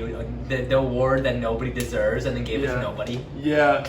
No, it's like one of those like big checks. Yeah. You know? And then you just ripped it in front of everybody. Yeah. I went all out my junior year. I made some funny ones, but you gotta pass it down. Yeah, I think I passed it down to one of my sons, but I don't know if they'll remember. So yeah, who knows? Whatever. Anyways, I made a bunch of fake awards for nearly everybody on the team. I might have missed a couple people, but I think I tried to make like 30 fake awards, and they were like stupid. I was like going really back and forth on them because some of them were like, there's gonna be parents there, and I'm not trying to like make like racist or sexist or like any like super inappropriate jokes in front of like all these guys' moms. So I'm like, but then eventually I think I got convinced to do it anyways because it wasn't like as bad as I thought it was gonna be. And then so I did it, and I I revealed the person who threw the cherry at the banquet threw the award. So I had the award. I was standing up in front of everybody, and I was like, I don't even remember. Do you remember what the title of the award was? It was like best cherry throw, or it was like something like that. It was like the last award, I think. Was it? Something like that. I think it was the last award, because I'm like, oh, this is gonna be so funny. And then so I was like standing up there, and I was like, okay. And the award for the best cherry throw goes to Chase. And then everybody's just like, bro, what the hell? I knew it. Yeah, Everyone was like, I knew it, dude. Dude, like, people weren't even like excited about the awards anymore, like of like the varsity letter or anything. They're just like pissed at this point. They're like, dude, we freaking knew it. Yeah. And then I think I know that Sir Luco got like a cherry based gift. I forgot what it was though. Wasn't it like I thought it was like a cherry pie. Yeah, he got like a cherry pie or like a cherry board game or something. I don't remember. It was the seniors who gave him that. Yeah, I thought it was fucking hilarious. I loved it, dude. That was a good way to end that season. And Law got a bike helmet. Yeah. With like all of us, we all signed it, and I don't think he ever wore it. Dude, I think he literally never wore it. I don't think he ever did. I don't even know if he wears. I don't think he wore. I think the thing was he just didn't wear bike helmets. Yeah. So he just he was like, well, I don't know what to do with this, and he like left it in the cage, or he took it home or something. Okay, I want to move on to your guys' future. Yeah. So, how do you guys see yourselves like running far in the future? Like, if you're like real old, do you see yourself running? Or do you see yourself like running, like, let's say in the next 20 years, do you guys still see yourselves running? Well, I mean, it's hard to say because who knows? But ideally, yeah, because it's on my bucket list to run all 6 world major marathons. So Tokyo, Berlin, Chicago. Chicago's probably gonna be the first one. Chicago, New York, Boston, and London. And that's gonna take me, well, at least 6 years, because I think I'm only gonna do like 1 a year. But that's on the bucket list. And then honestly, I really just like running for fun. The idea of just not having to like do a season or whatever. I can see that being really like enjoyable. It's like, oh, I don't have to run today if I don't want to run today. Like I could just run tomorrow or the next day, because it's not going anywhere. You know, I could run whenever I want to. So as far as competitively, I'm sure I'll stop at some point, you know, because I don't think it'll be too fun to run competitively. Like masters races would be cool, right? But like, I don't know, there's not as much. I got other better things to do than to train for masters races. So I'll probably just be running for fun. So competitively, at least for like until I get out of college, plus another couple years maybe. But after that, more recreational. Probably more recreational. Less commitment. I mean, unless I get really good. Yeah. Which is possible. I'm looking to get really good. You know, I've been getting a lot better since I started running again a year ago. I PR'd in every event except I PR'd in the 800, the mile, the 3K, the 2 mile, the 5K, the 3 mile, the 8K, every event except the 4. I have maybe even the 400, but I haven't timed a 400 event since high school. I ran 3 400s, and either the timing got messed up or just like I was in like a relay and nobody timed it, or like something happened and I just wasn't able to get the time for it. But yeah, I PR'd in everything. So as long as I keep PRing and running with people is huge. Honestly, I think that's the big thing that'll like keep me from running competitively. Is if I leave college and I don't have like a good group of guys to run with, it's gonna be really hard to keep running competitively without like I ran by myself for the last year essentially. I did the club at Illinois State, but it's like it's oh my god, it's barely a club. It's not even a club. Like we had 3 meets. I wasn't able to do one of them, but we had 3 meets, we didn't do our nationals meet because we didn't have enough drivers to drive down there. Dude, there'll be like 4 people show up to practice. No one's doing the workouts. During the track season, we didn't even have workouts. Are they fast though? No. No. Okay. No. You would think, but no. It's because it's a college, but no. There was one other guy there who like still did it competitively. He was running mileage with me. He would do the workouts with me. So we ran together, and that kept me sane. But like before that, during the summer, I was running by myself, but I would run with the Bartlett guys a little bit. This summer, running by myself, but run with whoever I can on whatever days I can. But knowing the fact that when I go to U of I and I'm gonna have like a North Central-esque kind of team, like the kind of team that you dreamed that Bartlett was, where it's like, oh, it's like 50 guys, and you have like kind of what you had your freshman year. Yeah. Where you see like, oh, dude, these guys are so fast, and there's like so many, and it's like the coaches are great, and like this, that, and whatever. That's what it's gonna be at U of I, but like on steroids, because their club team is like massive. They have like 80 people.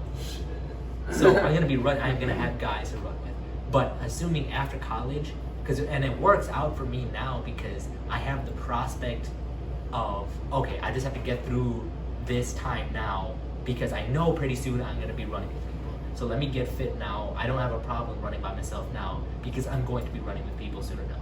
But after college, when I'm not, like, if I don't decide to join a running club, or just like, you know how like Naperville has like a running club, and how Wheaton has like a running club, and all these like shoe stores, they all have running clubs.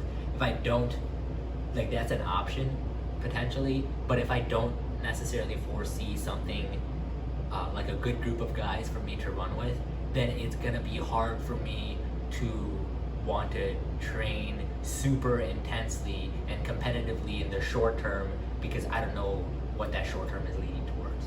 Like I could still do races and stuff by myself, but it's not like when you have a group of guys and they're meeting up at 6 in the morning, I'll be there. You know, it's the easiest thing in the world for me to wake up.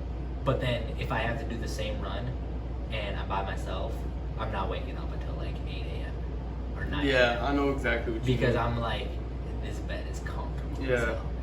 You need like a group of killers. You People need that guys. people that like just want That's to the do like number the one hardest variable. work, Yeah. and they have like the discipline.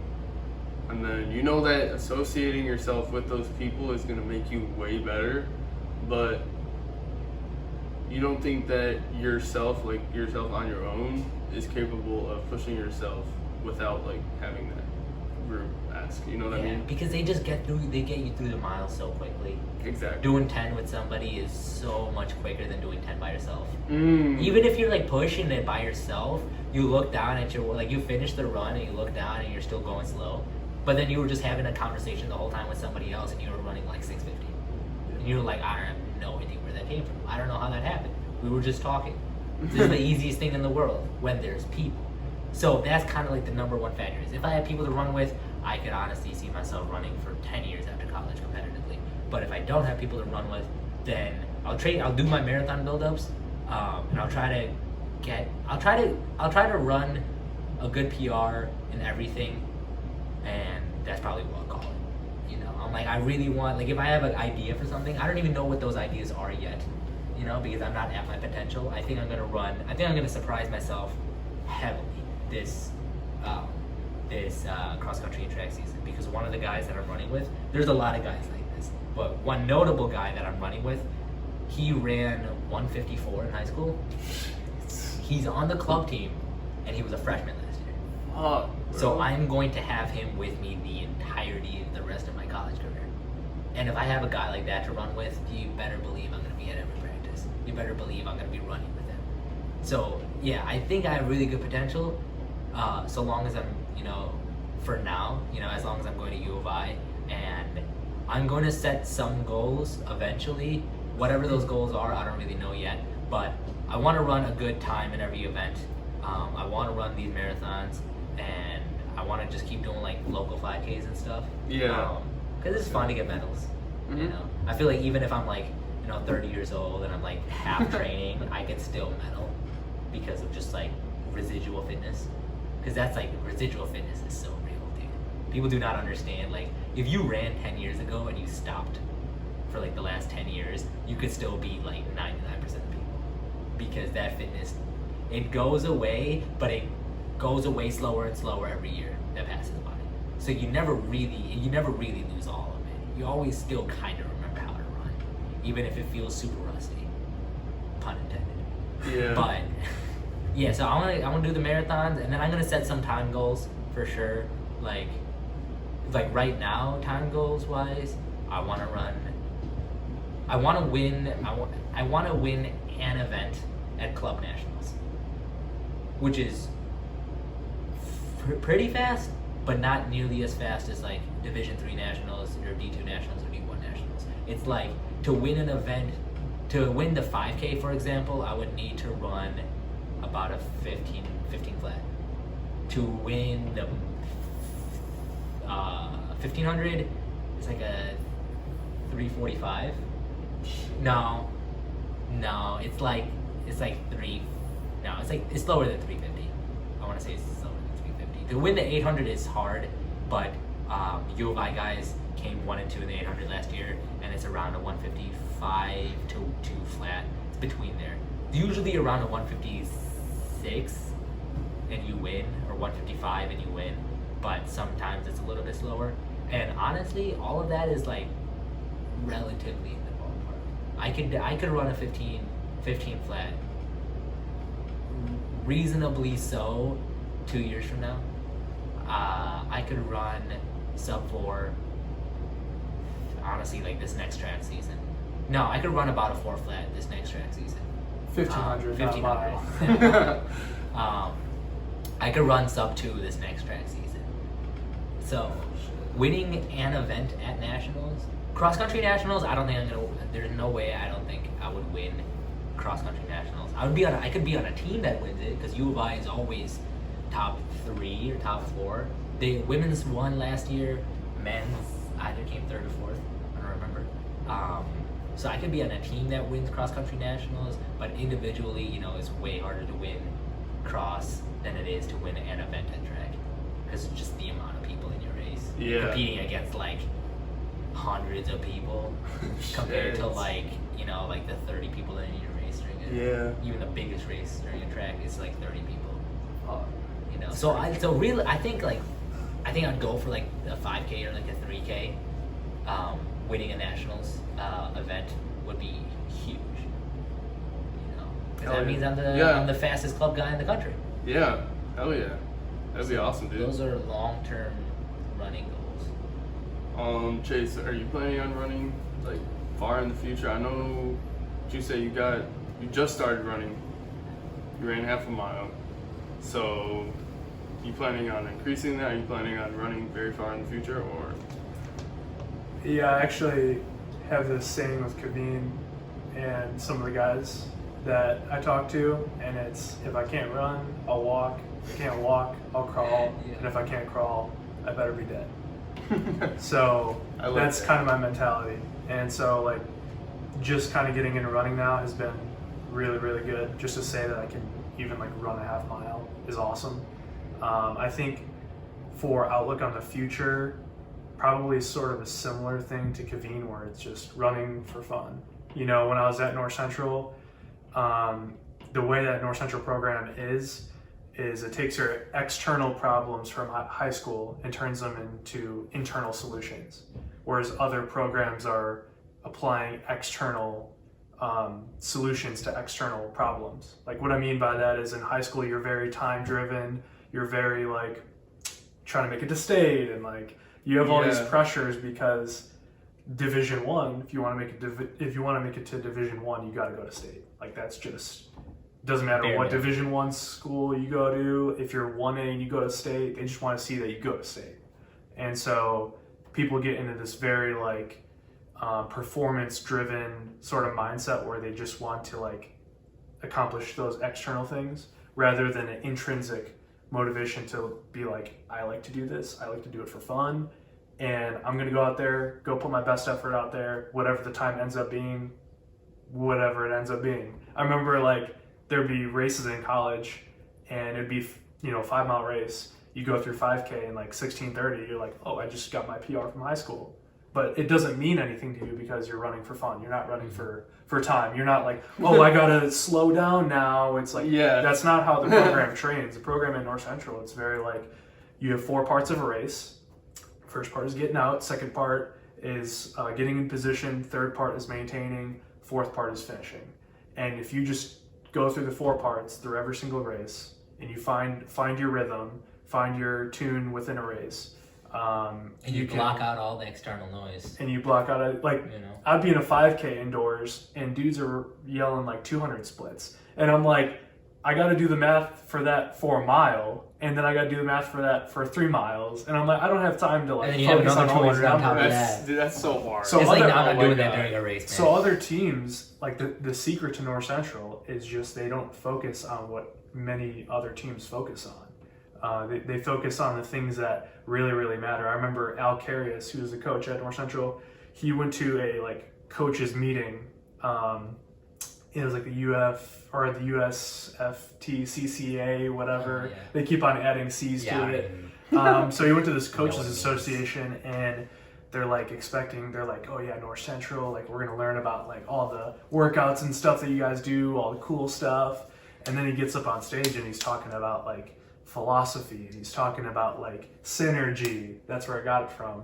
He's talking about synergy. He's talking about collective confidence. He's talking about the knowing. He's talking about intrinsic versus extrinsic motivation. He's talking about all these things that genuinely make our program what it is. On the surface, has nothing to do with training. No.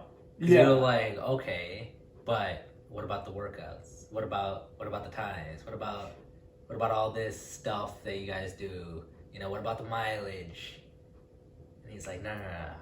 Like, that's all like, you got to lay down the foundation first. None of that, that's all just fluff. Yep. That's what it is. It's just fluff. If you don't have the ability to support it, then it's just gonna lead to like injury and burnout and team disappointment if there's no culture behind it. Yeah, and I think it was Einstein who said it, insanity is doing the same thing over and over again and getting the same result. And I see that as like such a big thing with a lot of different teams. They're like, I'm trying to beat North Central, and every single year at conference, they're like, oh, I'm trying to beat North Central, like Augustana and whatever other team. They're like, oh, I'm trying to beat North Central. I'm trying to beat North Central. We're like, we're not trying to beat anyone. We're just trying to run our best race. And if you were to look at a picture of North Central at conference, you'd see this really big pack of guys wearing candy striped singlets. And it's like the coolest like thing. And it's this just like synergistic effect. And it's hard for me to describe it kind of because like you kind of have to like witness it to be in it. But it's such a powerful feeling, and it leads you to like really, really not just good races, but like overall you become closer with the guys, you become closer with the coaches and the team, and you learn lessons even just outside. Yeah, honestly, that's like the best part. Like even like running in high school, it's not even about like, because we were like very focused on performance, right. But I don't think we realized that our obsession with performance wasn't. That wasn't the foundation. The foundation was just running with the guys. Yeah. And that led to you liking the sport a lot more to the point where you thought that focusing on performance was like the ultimate end. Right. But really, it's like I don't even care about my performance in high school. Like I could have done way better in high school. I think you could have done way better. A lot of people could have ran way better in high school. But the cool thing about running is when you're like, 4 miles away from the school, you don't got any coaches with you, you don't got any teachers, you don't got anything that you're specifically doing at the time except just talking, you just forget that you're running. You forget that you're even in a sport. You just feel like you're hanging out.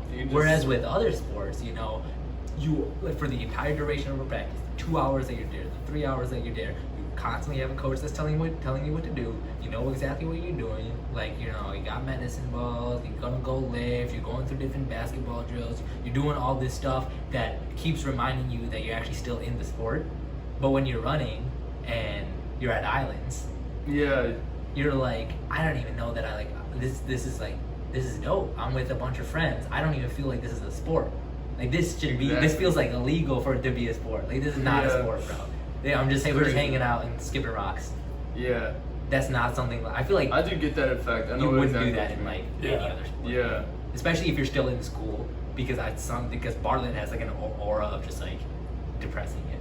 You know? It's like, I do not want to be here, bro. I think that's the cool thing about like cross country is you actually get to leave the school. Yeah.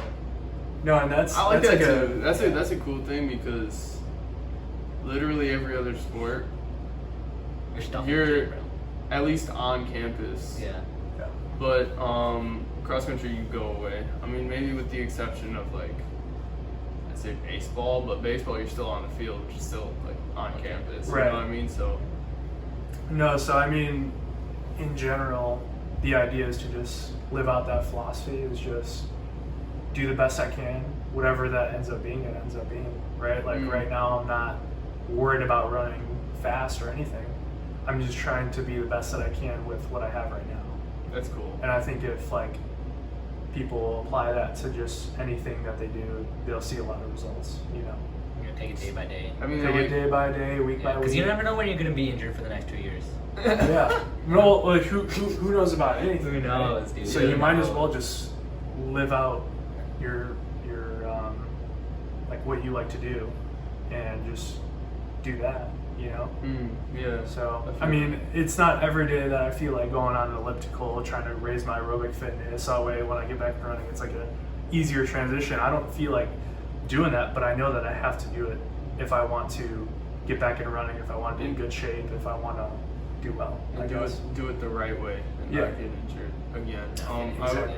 I would say, yeah, I like that, man. Like having that deep, like philosophical and psychological way of looking at just like the base of the foundation of North Central. It's just like how they have that set up. I like that. I don't think very many sports do that or have like that aura. You know what I mean? Yeah. That everybody kind of understands. Everybody has that synergy. You know what I mean? North Central, No, it's it's almost true. like it's like a family that also just so happens to run. That's crazy. It's not Yeah. even like the focus. They're just there to Yeah. like have a good time and make each other better. Yeah, there's a few like wrestling cults that are out there like that. Yeah. I know we got like shit. What school is that or what kid? Also, like 2 or 3 episodes ago, I was talking to Nick Barton and Philip. You guys don't know them because they were way. You guys said before my time. Earlier in this spot, they were way after your time. Yeah. They were way after your time. So they were talking about Glenbard North wrestling. Dude, they got like they have this golden dot that everybody knows whenever you see it, you're like, fuck, Glenbard North is here. And everybody there, like they dye their hair golden and they just have like this this killer mentality. And like they win almost. I mean, my freshman year they were killers, and I think it's kind of like gone down from there since then.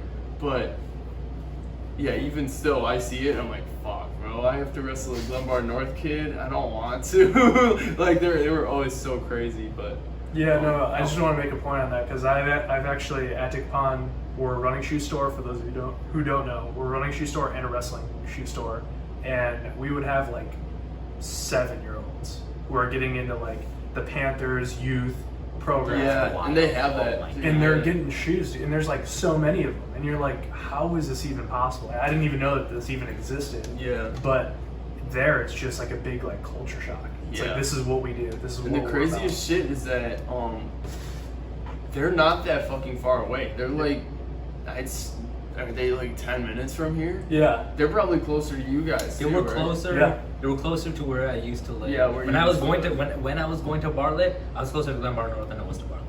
Yeah. And it was the same with Michael too, right? Yeah, same with Michael. Same with Chef. That's so crazy. Because I think I'm like 1.75. all the guys from the like school, from all the Bartlett. guys like past Army Trail were like I was like basically equidistant, but everybody past me was basically Josh. He was Yeah. closer to Glenbard North than he was to Bartlett. That's so crazy. So I want to get back to talking about your future, your guys' future. So,